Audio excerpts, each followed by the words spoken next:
ঈদ মোবারক, সবাইকে স্বাগত জানাচ্ছি ঈদের বিশেষ আয়োজন উৎসব যোগে। রুবাইয়াত অদিতি আছি আপনাদের সাথে। উৎসব যোগ মানেই প্রিয় কিছু মুখ, তাদের সাথে মজার মজার গল্প, সুন্দর একটা সময় কাটানো। আর তাছাড়া এবার ঈদে তো 10 নম্বর সংকেত চলছে, কারণ তুফান আসছে।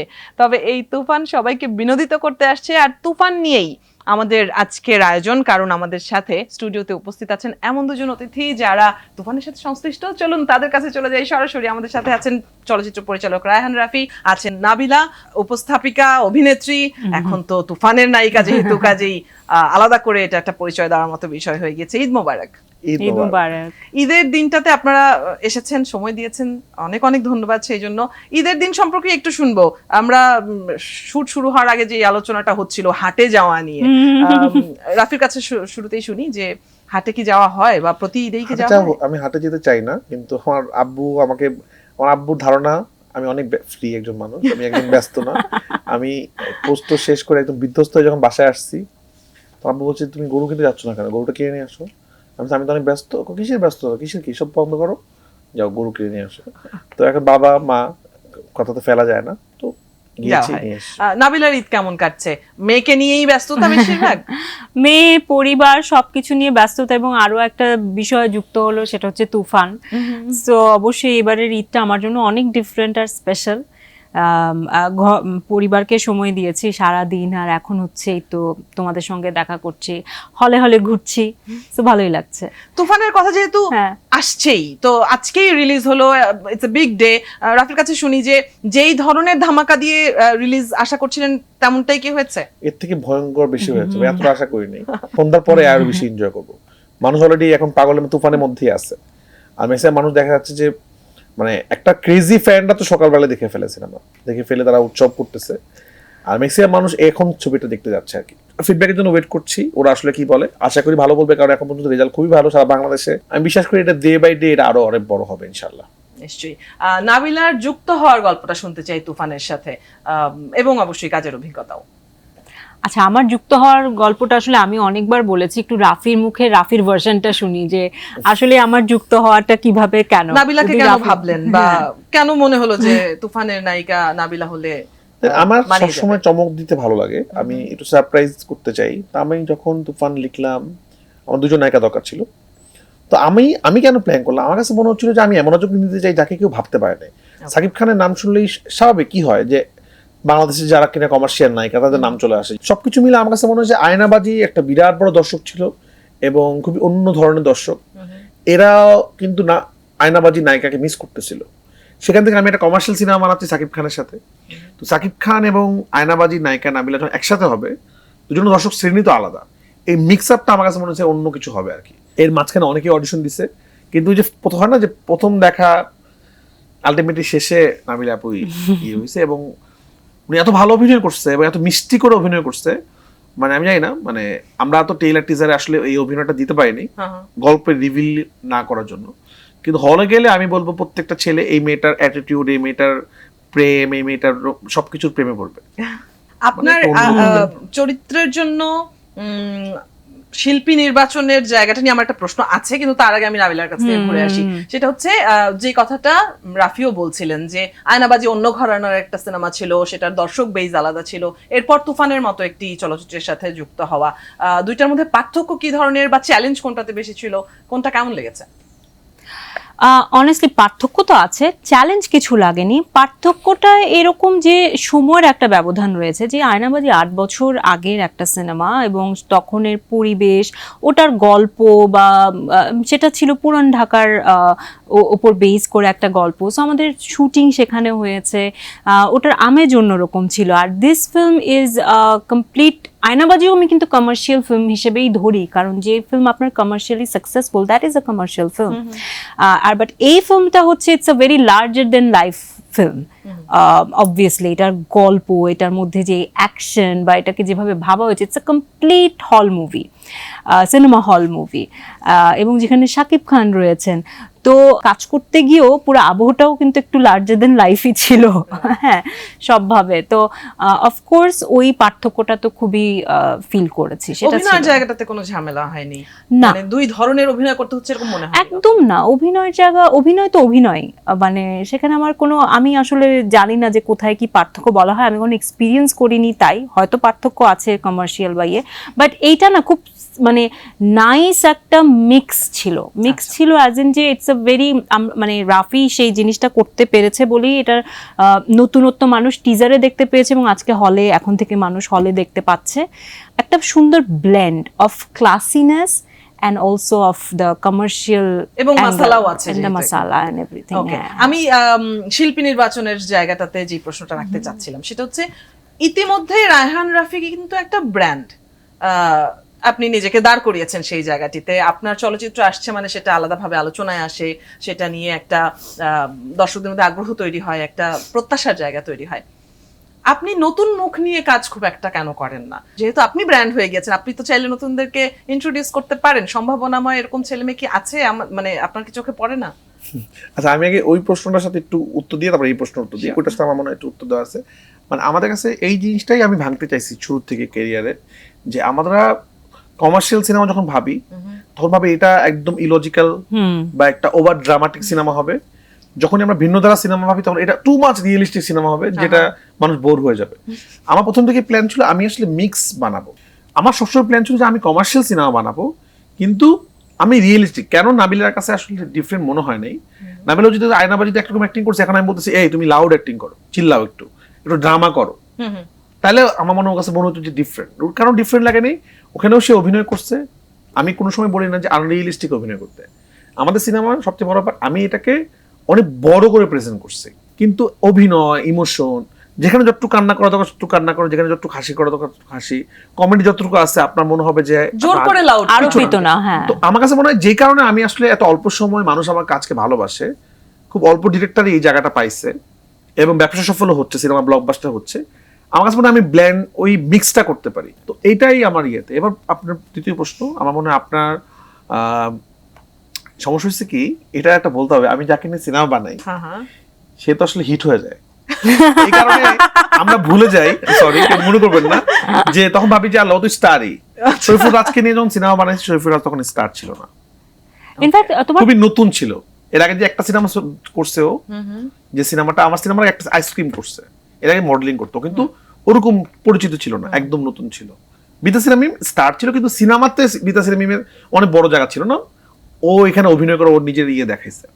এবার সে আমার প্রথম সিনেমাতে আমি নতুন মুখ লঞ্চ করছি, সিয়াম আহমেদ এবং পূজা চেরি। বাংলাদেশে একমাত্র রায়হান রাফি যার সিনেমা দিয়ে অনেকজন নায়ক নায়িকা আসছে, সিরিয়াসলি। তো তাহলে ব্যাপারটা হচ্ছে ওইটাই যে যেহেতু তারা আমি যেটা করি নাই, সুপারস্টার হয়ে যায়। না না, সুপারস্টার ওরা সবাই ওদের যোগ্যতা হয়েছে। সিয়াম অনেক ভালো অভিনেতা, রাজ অনেক ভালো অভিনেতা, সাকিব ভাই তো ম্যাজিশিয়ান, নিশু ভাই প্রথম সিনেমা যখন আমার সাথে, কিন্তু নিশু ভাই তো অলরেডি অনেক বড় স্টার। তো এখন এটা ঠিক যে একদম নতুন মুখ নিয়ে আমি কাজ করি নাই, এটা না বাংলাদেশে পাওয়া যাচ্ছে, আমি খুঁজতেছি। আমরা চাই, কারণ মানুষের মধ্যে একটা আগ্রহ আছে। ওইটা না মানে একটা সিনেমাতে বাইরের দেশে যেরকম একসময় খুব পাওয়া যেত, আপনি খেয়াল করে দেখবেন অনেকদিন কিন্তু নাটকেও নতুন আসতেছে না, এবং যারা আসতেছে তাদের সবার বয়স কিন্তু সিমিলার, আপনি খেয়াল করে দেখবেন খুবই মানে ইয়াং। তো এদিকে আবার সব ক্যারেক্টার ফেলা যাচ্ছে না। তো আমরা চেষ্টা করতেছি, আমি সব চেষ্টা করি। তো আমি চাই, আমার ইচ্ছাও আছে একটা, খুব তাড়াতাড়ি একটা সিনেমা বানাবো একদম দুইজন নতুন ছেলে মেয়েকে নিয়ে।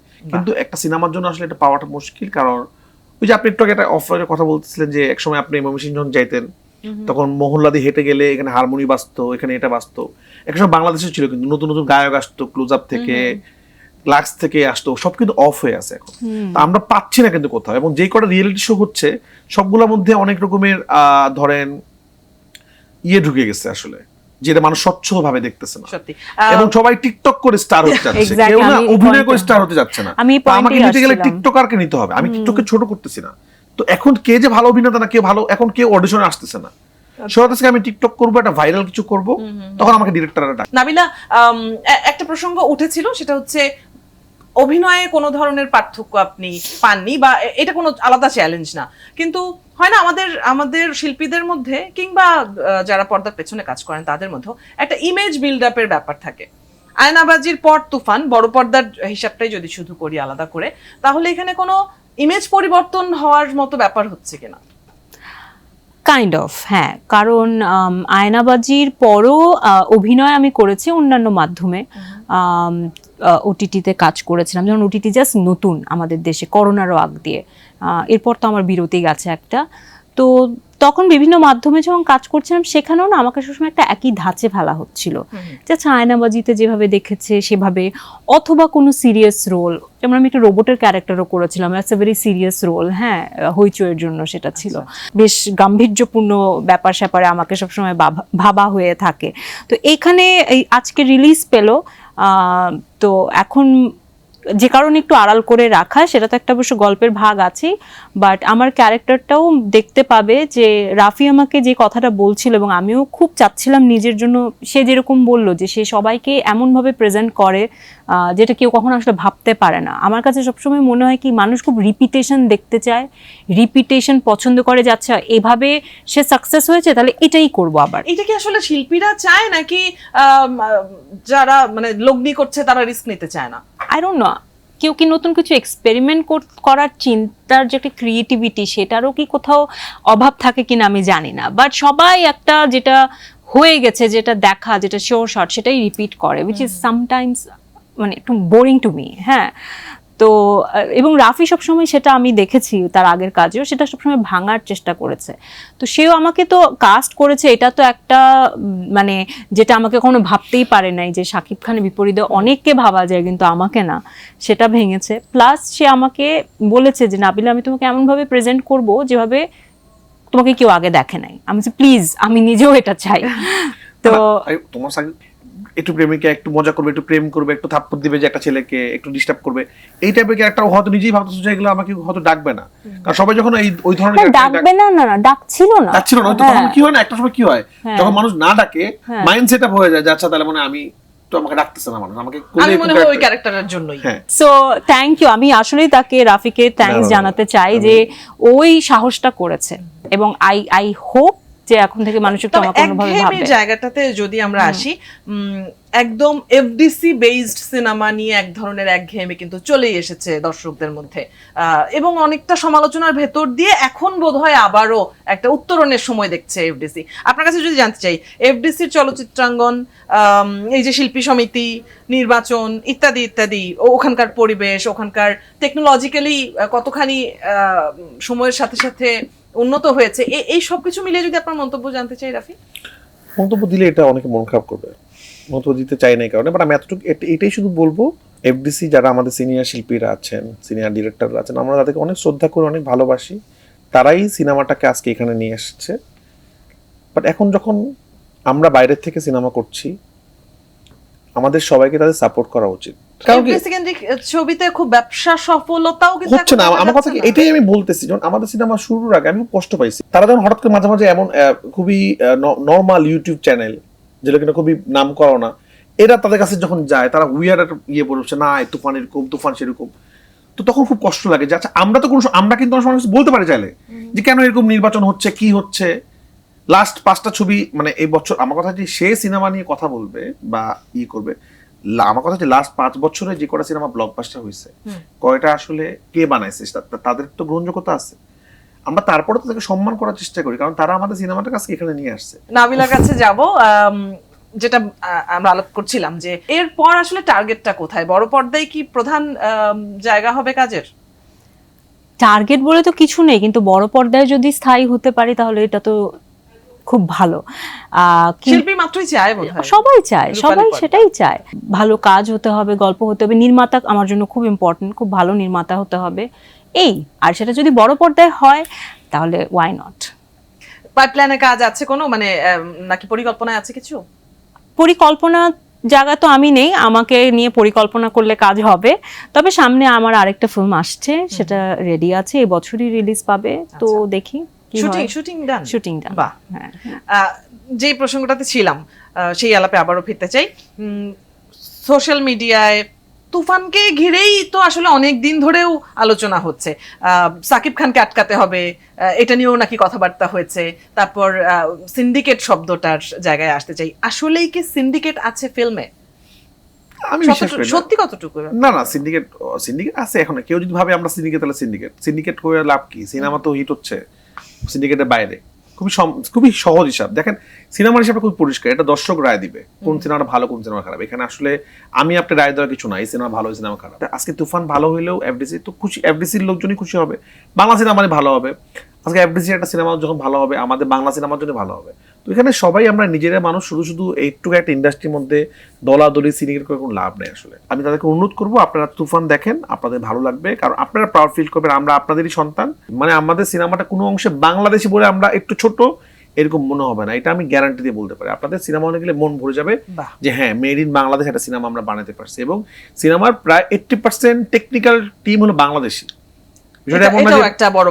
সিনেমা দেখার পর আপনার পয়সা তো উসুল হবেই, আপনার মনে হবে যে টিকিটের দামটা আমরা আবার দেই, কারণ এই সিনেমাতে আপনাকে ডাবল হ্যাপি দিচ্ছে। নাবিলার কাছে ছোট্ট একটা প্রশ্ন, একদম শেষ প্রশ্নটা রাখতে চাই, সেটা হচ্ছে চঞ্চল চৌধুরীর সাথে বড় পর্দায় এর আগে কাজ করার তো সুযোগ হয়েছে, বাকিদের সাথে তো এবারই প্রথম কাজ করা। বিশেষ করে এখানে সাকিব খানের মতো সুপারস্টার আছে, যিনি অনেক বছর ধরে সুপারস্টারের জায়গাটা ধরে রেখেছেন। এই অভিজ্ঞতা কেমন ছিল? কোস্টারদের সাথে অভিজ্ঞতা কেমন ছিল? পোস্টার বলতে আমার আসলে বেশিরভাগ সিনই শাকিব খানের সঙ্গেই ছিল। শুরুর দিকে একটু শাই, একটু ইন্ট্রোভার্ট, খুব কথা বলতো না। তো আমি ওই আইসটা ব্রেক করি গিয়ে, যে আমি গিয়ে নিজে থেকে একটু কথা বলছি, কারণ উনি আসলে উনি এজ এ পার্সোনালি উনি শুটিং এর কম কথা বলেন, উনি চুপচাপ থাকে, ক্যারেক্টারে থাকে না। আমি কথা কেন বলেছি এটা আমি বলছি আমার নিজের স্বার্থেই, কারণ উনি তো আসলে 25 বছর ধরে সিনেমা করছে। তো আমার জন্য খুব জরুরি হচ্ছে ওই মানুষটার সাথে একটা সিঙ্ক করা, একটা কেমিস্ট্রি বিল্ড আপ করা, তার সাথে একটু কথা বলা। তো এটা আমার জন্য খুব জরুরি, জন্য আমি নিজ স্বার্থে গিয়ে জোর করে ওনার সঙ্গে কথা বলেছিলাম বা বলতাম। তারপর দেখি উনি খুব ইজি হয়ে গেছে আমার সাথে। অনেক অনেক ধন্যবাদ, বিশেষ করে ঈদের দিনে আমাদেরকে সময় দেওয়ার জন্য। থ্যাংক ইউ সবাইকে। একাত্তর টিভির দর্শকদেরকে অনেক অনেক ঈদ মোবারক। বসে থাকবেন না, তাড়াতাড়ি টিকিট করে তুফান দেখতে যান। জি, তারপরে এসে একাত্তর টিভি নিউজ দেখবেন এবং নিউজে বলবে আমাদের ফিল্ম কিরকম ব্লকবাস্টার যাচ্ছে। অনেক ধন্যবাদ এবং ঈদের শুভেচ্ছা দুজনকে আবারও। দর্শক আপনাদেরকেও ঈদের শুভেচ্ছা জানিয়ে আজকের মতো বিদায় নেব। তুফানি একটা উৎসব যোগ শেষ করলাম আমরা। আর দিনভর সংবাদের জন্য থাকবেন একাত্তরের সাথে। ভালো থাকবেন সবাই, আবারও ঈদের শুভেচ্ছা।